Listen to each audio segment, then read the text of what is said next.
एक लड़की की शादी उसकी मर्जी के खिलाफ एक सीधे सादे लड़के से होती है जिसके घर में उसकी माँ के अलावा और कोई नहीं रहता। शादी में दहेज के रूप में लड़के को कई उपहार और पैसे मिलते हैं। लड़की पहले से किसी और लड़के से बेहद प्यार करती थी और वह लड़का भी उसे चाहता था। शादी के बाद लड़की अपने ससुराल पहुंच जाती है। सुहाग रात के समय उसका पति दूध लेकर कमरे में आता है। दुल्हन अपने पति से पूछती है, एक पत्नी की मर्जी के बिना अगर पति उसे हाथ लगाए तो उसे बलात्कार कहते हैं या हक? पति जवाब देता है, आपको इतनी गहराई में जाने की जरूरत नहीं है, बस दूध लाया हूँ, पी लीजिएगा। हम सिर्फ आपको शुभ रात्रि कहने आए थे। यह कहकर वह कमरे से बाहर चला जाता है। लड़की मन मार कर रह जाती है क्योंकि वह चाहती थी कि झगड़ा हो ताकि वह इस गवार से पीछा छुड़ा सके। वह दुल्हन होकर भी घर का कोई काम नहीं करती थी। दिन भर ऑनलाइन रहती और न जाने किस किस से बातें करती। दूसरी तरफ लड़के की माँ बिना शिकायत के चूल्हा चौका से लेकर घर का हर काम करती थी और हमेशा मुस्कुराती रहती थी। लड़का एक कंपनी में कर्मचारी था पर बहुत मेहनती और ईमानदार था। 1 महीना बीत चुका था मगर पति पत्नी अब तक साथ नहीं सोए थे। लड़का बहुत शांत स्वभाव का था और ज्यादा बातें नहीं करता था। वह सिर्फ खाने के समय पूछता था, कहाँ खाओगी, अपने कमरे में या हमारे साथ? और रात में अपनी डायरी लिखता था जो उसकी आदत थी। लड़की के पास एक स्कूटी थी और वह हर रोज अपने पति के ऑफिस जाने के बाद बाहर निकल जाती थी। पति के वापस लौटने से पहले ही वह घर आ जाती। एक दिन जब छुट्टी का दिन था और लड़का भी घर पर ही था, लड़की ने माँ के बनाए अच्छे भले खाने को गंदा कह दिया। गुस्से में उसने माँ को अपशब्द कहे और खाना फेंक दिया। यह देखकर शांत स्वभाव का पति गुस्से में अपनी पत्नी पर हाथ उठाने को तैयार हुआ, लेकिन तभी माँ ने अपने बेटे को सख्ती से डांटा और रोक दिया। लड़की को झगड़े का बहाना चाहिए था जो उसे मिल गया। वह पैर पटकते हुए गुस्से में स्कूटी लेकर घर से निकल पड़ी। असल में लड़की जो रोज बाहर जाती थी वह अपने पुराने प्यार से मिलने जाती थी। लड़की उस लड़के को टूटकर चाहती थी लेकिन वह अपनी मर्यादा को बनाए हुए थी जिसे वह अपनी इज्जत कहती थी। लड़की अपने प्यार के पास पहुंची और उससे बोली, अब तो एक पल भी उस घर में नहीं रहना है मुझे। आज उस गवार ने मुझ पर हाथ उठाने की कोशिश की,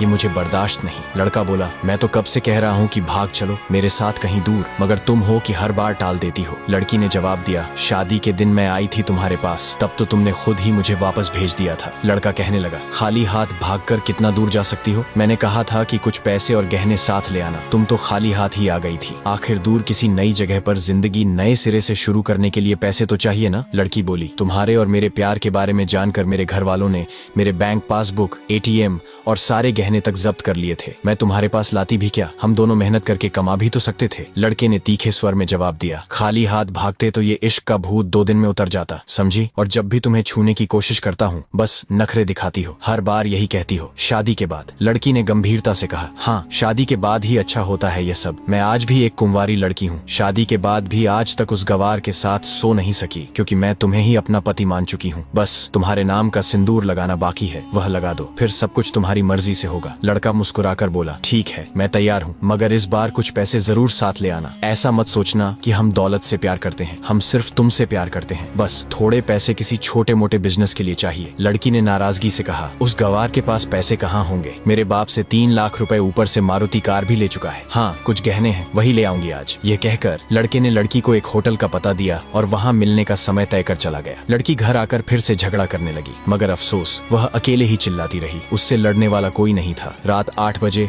लड़के का व्हाट्सएप पर मैसेज आया, कब आ रही हो? लड़की ने जवाब दिया, सब्र करो, कोई सोया नहीं है, मैं 12 बजे से पहले पहुंच जाऊंगी। यहाँ तुम्हारे बिना मेरी सांसें घुटती हैं। लड़का लिखता है, ओके जल्दी आना, मैं होटल के बाहर खड़ा रहूंगा, बाय। लड़की ने अपने पति से कह दिया, मुझे खाना नहीं चाहिए, मैंने बाहर खा लिया है, इसलिए मुझे कोई परेशान न करे। इतना कहकर उसने दरवाजा बंद कर लिया। बाहर से पति ने कहा, अलमारी से मेरी डायरी दे दो, फिर दरवाजा बंद कर लेना, हम परेशान नहीं करेंगे। लड़की ने दरवाजा खोले बिना जवाब दिया, चाबियां दो अलमारी की। पति ने शांत स्वर में कहा, तुम्हारे बिस्तर के पैरों तले रखी हैं चाबियां। मगर लड़की ने दरवाजा नहीं खोला, उल्टा उसने जोर जोर से गाना बजा दिया। पति कुछ देर दरवाजा खटखटाता रहा लेकिन आखिरकार हार कर लौट गया। लड़की ने बड़े जोर से गाना बजाए रखा और फिर अलमारी खोलने का फैसला किया। यह वही अलमारी थी जिसे उसने पहले कभी नहीं खोला था क्योंकि वह अपना सामान अलग अलमारी में रखती थी। जैसे ही उसने अलमारी खोली वह चौंक गई। अलमारी में उसके अपने बैंक पासबुक और ATM कार्ड रखे हुए थे जो उसके घर वालों ने उससे छीन लिए थे। उसने जब पासबुक चेक की तो उसमें वे पैसे जमा थे जो लड़के को दहेज में मिले थे। अलमारी में बहुत सारे गहने भी रखे थे जिनके साथ एक दस्तावेज था। दस्तावेज में साफ लिखा था कि ये सब लड़की के नाम पर हैं। लड़की ये सब देखकर हैरान और परेशान हो गई। तभी उसकी नजर अलमारी में रखी डायरी पर पड़ी। उसने जल्दी से डायरी निकाली और पढ़ने लगी। डायरी के पन्नों पर लिखा था, तुम्हारे पापा ने एक दिन मेरी माँ की जान बचाई थी अपना खून देकर। मैं अपनी माँ से बेहद प्यार करता हूँ, इसलिए उस दिन झुककर तुम्हारे पापा को प्रणाम किया था और कहा था, आपका यह अनमोल एहसान मैं कभी नहीं भूलूंगा। कुछ दिनों बाद तुम्हारे पापा हमारे घर आए और हमारे तुम्हारे रिश्ते की बात की, लेकिन उन्होंने यह भी बताया कि तुम किसी और लड़के से बहुत प्यार करती हो। डायरी में आगे लिखा था, आपके पापा आपकी खुशी चाहते थे, इसीलिए उन्होंने पहले उस लड़के को जानने की कोशिश की जिसे आप पसंद करती थीं। आखिर आप उनके लिए प्रिंसेस थीं और हर पिता अपनी प्रिंसेस के लिए एक अच्छा ईमानदार प्रिंस चाहता है। आपके पापा ने जब उस लड़के के बारे में जानकारी हासिल की तो पता चला कि वह लड़का कई लड़कियों को धोखा दे चुका है। उसकी पहले भी शादी हो चुकी थी, परंतु वे आपको यह सब बता नहीं सके क्योंकि उन्हें पता था कि इश्क का नशा अक्सर अपनों को गैर और गैर को अपना बना देता है। एक पिता के मुंह से अपनी बेटी की यह कहानी सुनकर मैं अचंभित रह गया। हर पिता शायद ही इतना सोच पाता हो। उस दिन मुझे यकीन हो गया था कि भले ही मुझे एक अच्छा पति होने का सम्मान न मिले, लेकिन एक अच्छा दामाद बनने की इज्जत मैं हमेशा पा सकता हूँ। मुझे दहेज में मिले सारे पैसे मैंने तुम्हारे खाते में ट्रांसफर कर दिए। तुम्हारे घर से मिली गाड़ी अब भी तुम्हारे घर पर खड़ी है। मैंने इसे इसलिए वहाँ भेजा ताकि जब तुम्हें मुझसे प्यार हो जाए तो हम साथ में कहीं घूमने जा सके। दहेज, इस शब्द से मुझे नफरत है क्योंकि मैंने इस दहेज के कारण अपनी बहन और अपने पिता को खोया है। मेरे पिता के आखिरी शब्द यही थे कि किसी बेटी के पिता से एक पैसा भी मत लेना। मर्द हो तो खुद कमाकर खिलाना। तुम आजाद हो, कहीं भी जा सकती हो। डायरी के बीच तलाक के कागज रखे हैं जिन पर मैंने पहले ही साइन कर दिया है। जब तुम्हें लगे कि अब इस गवार के साथ नहीं रहना है तो साइन करके अपनी सारी चीजें लेकर कहीं भी जा सकती हो। लड़की यह सब पढ़कर हैरान और परेशान थी। वह चाहकर भी इस गवार के शब्दों को नजरअंदाज नहीं कर पा रही थी। अनजाने में ही उसके अनदेखे प्यार ने लड़की का दिल छू लिया था। उसकी आंखें नम हो गईं। डायरी में आगे लिखा था, मैं तुम्हें इसलिए मारने वाला था क्योंकि तुमने मेरी माँ को गाली दी थी। जो बेटा अपनी माँ की बेइज्जती सह ले वह बेटा कैसा? कल तुम्हारे भी बच्चे होंगे, चाहे किसी के साथ भी हो। तब तुम माँ की महानता और प्यार को महसूस करोगी। मैंने तुम्हें दुल्हन बनाकर अपनी हमसफर बनाने के लिए घर लाया हूँ, जबरदस्ती करने के लिए नहीं। जब तुम्हें मुझसे प्यार हो तब मैं तुम्हारे हर गुस्से का बदला मोहब्बत से लूंगा। अगर तुम मेरी हो गई तो बेपनाह प्यार करूंगा और अगर किसी और की हो गई तो तुम्हारे हक में दुआएं मांगूंगा। इसी बीच लड़की का फोन बजने लगा जो वाइब्रेशन मोड पर था। वह फोन की तरफ देखती रही लेकिन उसकी आंखों से आंसू थमने का नाम नहीं ले रहे थे। वह अब दुल्हन बन चुकी थी, एक सच्चे प्यार